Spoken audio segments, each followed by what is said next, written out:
as much as Tesla is a car company, it is, I think, for many investors, really an Elon Musk company. It's a way to bet on what they see as the singular genius of this guy. And as you said, over the last few years, it's gotten harder to see that.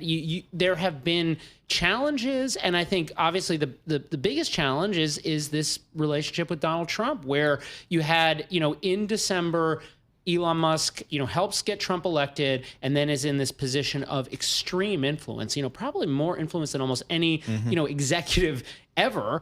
And you had this kind of Trump trade where people were bidding up the stock based on the idea that Elon Musk was going to be able to get all of these policies that were going to help his companies. His companies, of course, very, very much enmeshed with the government and heavily regulated. And then we're seeing that in reverse. We're seeing what happens when you have a business and a bunch of businesses, in fact, that are heavily regulated, and you're in a fight with the most powerful person in the world, and Donald Trump. So that's the sort of state of play. And heading into these earnings, Tesla is reporting earnings, I believe, on Wednesday.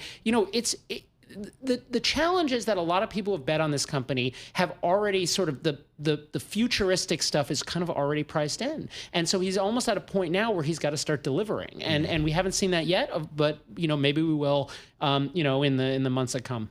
You say in the article that really stood out to me, you say he is rich on paper, but he is cash poor. So kind of explain that to us, dig into that. Yeah, I mean, part of this has to do with the fact that he's always making these big bets, but when you look at his wealth, it is mostly in Tesla stock and options. And he's running this empire, which, obviously includes Tesla. It also includes SpaceX. He's got a lot of SpaceX stock as well. Neither of those companies, he's able to borrow money against his positions in these companies. And we have seen sort of company A buy equity in company B, that sort of thing. But there isn't just like a huge pile of cash, and he has all these things he's trying to do.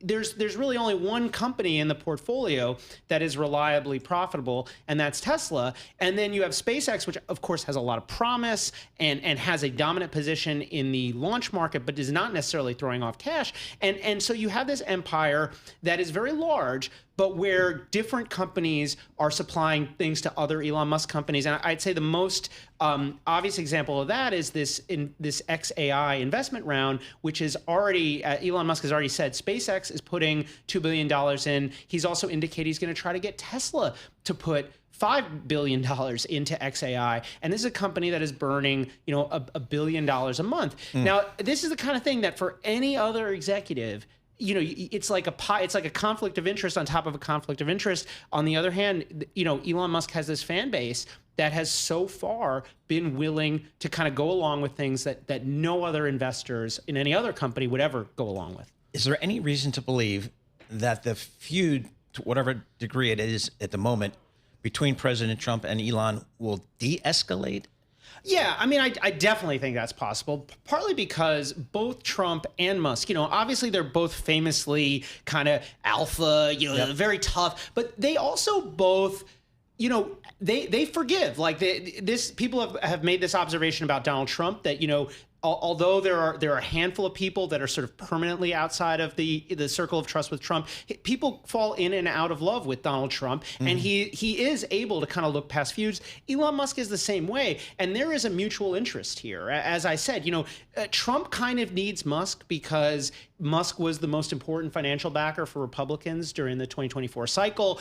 He could very well be the most important backer in the 2026 cycle, and I'd say that Musk kind of needs Trump, both from a branding perspective, from the fact that, like, once you've alienated the entire universe of Democratic voters, which Musk kind of has done, then what do you have left? You have basically the Republicans, and you don't really want to be on the outs with Donald Trump as a cultural force. And then on top of that, you have the sort of regulatory issues. Self-driving, which is what Tesla is betting its future on, is a regulated industry. Rockets, government contractors. So there are all these ways that Donald Trump could either hurt or help Elon Musk, depending on what the relationship looks like.